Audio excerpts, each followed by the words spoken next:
When my daughter-in-law told me I should leave, I didn't cry. I didn't raise my voice. I didn't even ask her why. I just smiled. Not because I was strong. Not because I understood. But because I didn't know what else to do in that moment. We were standing in the kitchen. The same kitchen where I had cooked meals for years. The same place where I once held my son as a baby while waiting for water to boil. The sunlight was coming through the window, soft and warm, like it always did in the afternoon. She didn't shout. She didn't insult me. She said it calmly, like she was talking about groceries or laundry. I think it would be better if you found somewhere else to stay. Her words hung in the air. Quiet. Heavy. I felt them settle deep in my chest. I remember looking at my hands. They were shaking just a little. Hands that had washed her clothes. Hands that had rocked her child to sleep. Hands that had held this family together without ever asking for thanks. I wanted to ask her if my son knew. I wanted to ask her what I had done wrong, that I wanted to remind her that this was my home too. But nothing came out. I thought about all the times I stayed quiet before. All the moments I chose peace instead of truth. All the times I told myself, this will pass. I smiled because crying would have made it real. I smiled because I didn't want her to see how deeply it hurt. I smiled because for years, silence had been my way of surviving. That night, I lay in bed staring at the ceiling. The house was quiet, but my mind wasn't. Every sound felt louder. Every memory felt heavier. I asked myself a question I had never asked before: when did I stop belonging here? And for the first time in my life, I realized something painful. Sometimes, people don't push you out all at once. Sometimes, they slowly make you feel invisible, until one day, they ask you to leave. And act like it's only natural. Before everything changed, my life was simple in a quiet way. Not exciting. Not dramatic. Just steady. I was the kind of woman who believed that if you loved your family enough, everything would work out in the end. I am a mother of one son. His name is Daniel. From the moment I held him as a baby, I knew my life would always bend around his. I raised him alone after his father passed away, when Daniel was still young. I worked small jobs. I saved little by little. I learned how to stretch one meal into two. I learned how to smile even when I was tired. Daniel grew up kind. Or at least I believed he did. He was polite. He hugged me every morning before school. When he left for college, the house became too quiet. I kept his room just the same. His books on the shelf. His childhood drawings still pinned to the wall. Years later, Daniel came home with a woman named Laura. She was confident, well-dressed. She spoke clearly, like someone who always knew what she wanted. I told myself that was a good thing. They married quickly. I helped plan the wedding. I paid for what I could. I cried when I saw Daniel in his suit. I remember thinking, my job is done.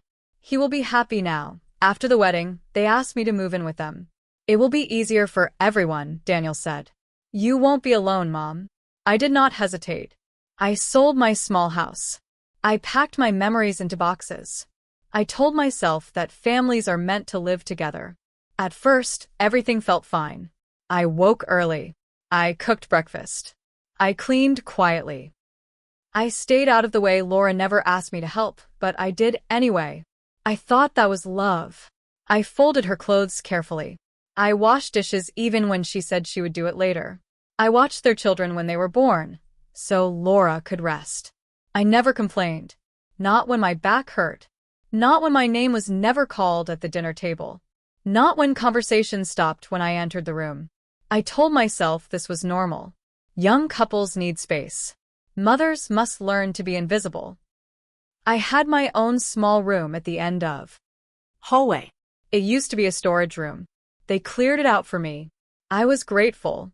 At night, I would sit on my bed and listen to the house breathe. The sound of the television. The soft footsteps of the children.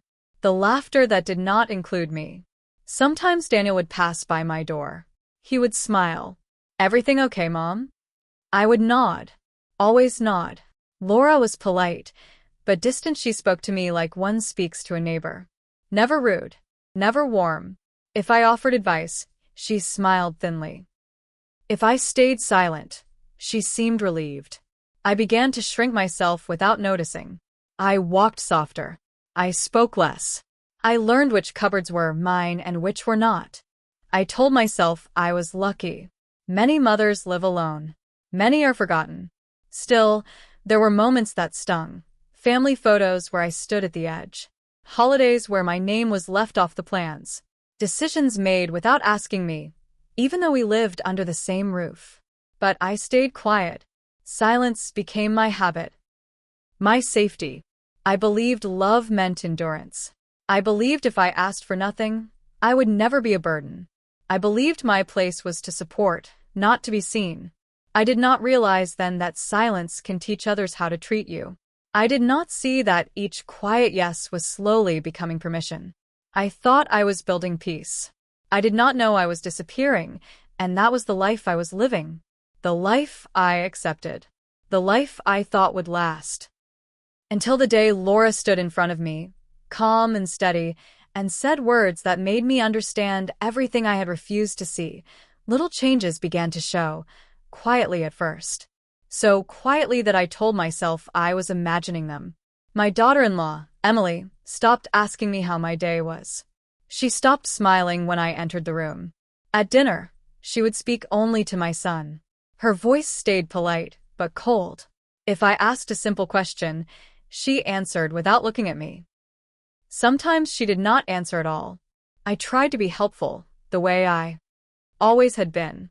I woke up early to make breakfast. I folded laundry, the way she liked it. I cleaned the kitchen after everyone slept. But nothing seemed right anymore. One morning, she sighed loudly while I washed the dishes. "You don't have to do that," she said. Her words sounded kind, but her tone felt sharp. I stepped back and dried my hands. "I just wanted to help," I said softly. She nodded but did not smile. That silence stayed with me all day. Soon, small comments started to slip out. "The house feels crowded lately. We need more space. These routines are confusing the kids." Each sentence landed gently, but left a bruise inside me. I wondered what I was doing wrong. I replayed my actions again and again in my head. Was I talking too much? Was I in the way? My son began coming home later. When he did come home, he looked tired. If I tried to speak to him alone, he seemed distracted. "Everything's fine, Mom," he would say. But everything did not feel fine. At meals, Emily corrected me in front of everyone. Not harshly, just enough to make me feel small. One evening, I overheard her talking on the phone. Her voice was low, but clear. "I need my space," she said. "I can't breathe like this." I stood still in the hallway. My heart pounded, but I did not move. She never said my name, but I knew she was talking about me. That night, I lay awake in my room. The house felt different and no longer warm. No longer mine. I started staying in my room more. I did not want to cause trouble. I did not want to be a burden. I told myself love meant adjusting. But the distance kept growing. Emily stopped including me in family plans.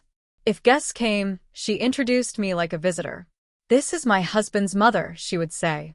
Not "this is home." Not "this is family." I smiled each time. I always smiled. Because I believed if I stayed quiet, things would get better. I did not know then that silence can sometimes make pain louder. The moment everything changed did not come with shouting or anger. It came quietly, on an ordinary afternoon, when the house felt heavier than usual. The kind of heaviness you feel before a storm, when the air itself seems to hold its breath. I was in the kitchen, washing the same cup twice without realizing it. The sound of water running felt loud in the silence. My daughter-in-law stood behind me, not close, but not far either. I could sense her presence before she spoke. She said my name softly, too softly.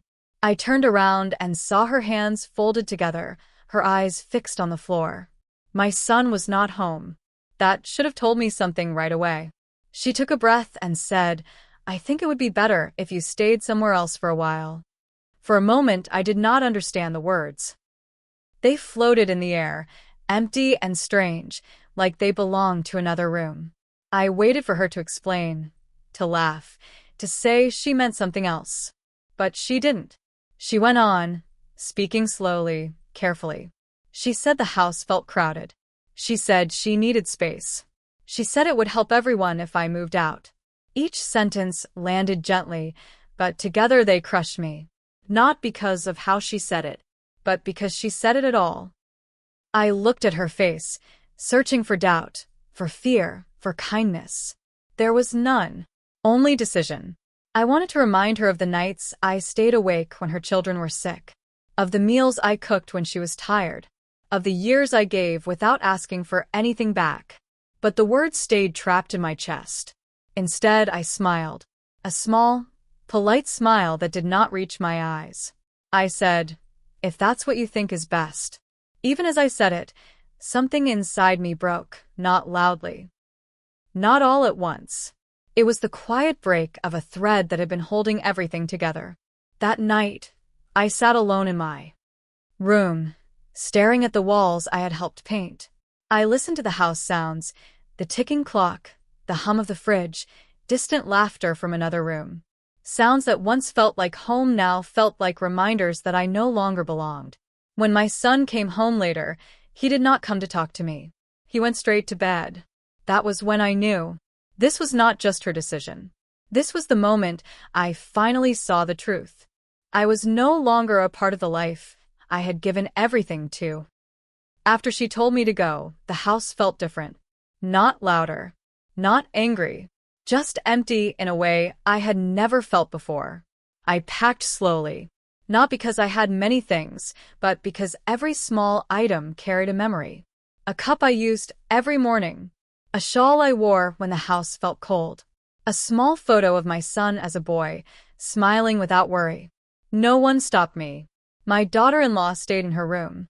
My son stood near the door, quiet, looking at the floor. He did not say, "Stay." He did not say, "I'm sorry." And that silence hurt more than her words. I moved in with my sister for a while. She did not ask questions at first.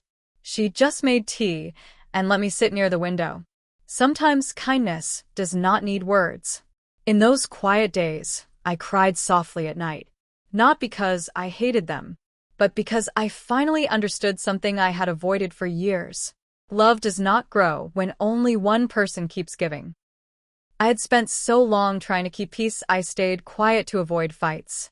I smiled to hide pain. I told myself that sacrifice was the same as love. But it is not. One evening my son called. His voice was low and tired. He said, "Mom, the house feels wrong without you." I did not rush back. For the first time in my life, I did not rush. I told him calmly how I felt. How small I had become. How invisible I felt in my own home. He listened. Truly listened. A few days later, my daughter-in-law came with him. She did not cry. She did not argue. She simply said, "I didn't realize how much you did." It was not a perfect apology, but it was honest. I chose forgiveness, not because they deserved it fully, but because I deserved peace.